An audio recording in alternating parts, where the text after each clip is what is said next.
La médiathèque départementale de l'Isère présente Bib, hop, hop, hop, hop, hop, hop, hop, hop, hop.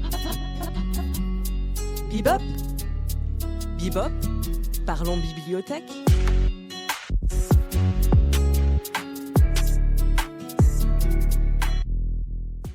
Compte à rebours avant les nuits de la lecture 2025.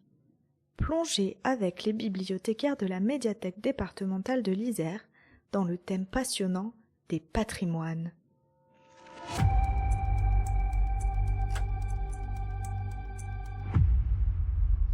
J'adorais vous faire découvrir un roman, ou plutôt une trilogie. Je vais vous parler aujourd'hui des Falsificateurs d'Antoine Belot, qui a été suivi par les éclaireurs et par les producteurs. Et c'est comme ça que nous faisons la connaissance de Sleeve. On l'appellera juste Sleeve, parce qu'il est islandais et que son nom est absolument imprononçable. Et donc je vous disais, grâce à Sleeve, on pense commencer un roman dans lequel un type vient juste d'être embauché dans un bureau d'études environnementales en Islande.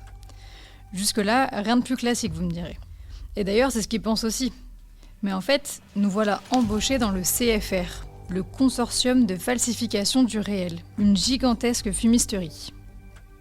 Vous pensiez connaître l'histoire de France ? L'histoire du monde peut-être même. Mais en réalité, peut-être ne connaissez-vous que ce qu'on a voulu que vous connaissiez. Laika, la première chaîne envoyée dans l'espace, en fait, elle n'a jamais existé.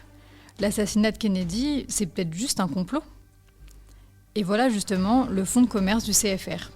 Écrire des scénarios, falsifier des archives, fabriquer des preuves pour rendre réels des événements qui n'ont jamais existé. Une réécriture de notre histoire qui a de quoi nous rendre absolument parano. On suit alors les tergiversations et les questionnements existentiels de Sleeve. Qui est le CFR ? Quelle est ou quelles sont ses ou sa finalité ?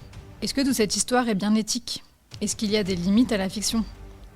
Car si le naufrage du Titanic n'a pas eu lieu, les conséquences de la catastrophe, elles, sont bien réelles. Et nous voilà, nous, lecteurs, plongés dans les méandres de la fake news, dans les nœuds des complots, dans les arcanes du pouvoir, ou peut-être finalement dans les fins fonds d'une imagination débordante. Bib, hop. Alors j'ai pas juste aimé, j'ai adoré cette trilogie, parce qu'elle m'a bousculée et fait énormément réfléchir. Toute l'action se passe dans notre monde, et c'est un monde que nous connaissions très bien. Tout se passe dans notre réalité, et il ne s'agit pas du tout de science-fiction.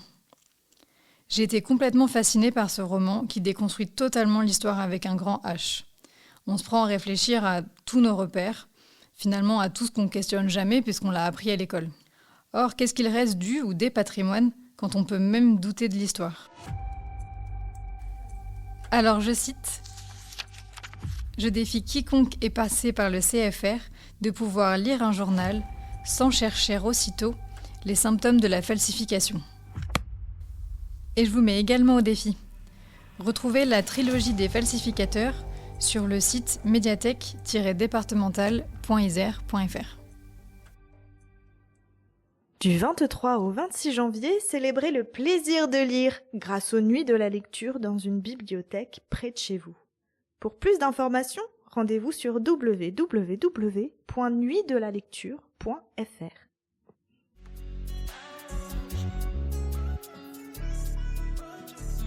Bibop.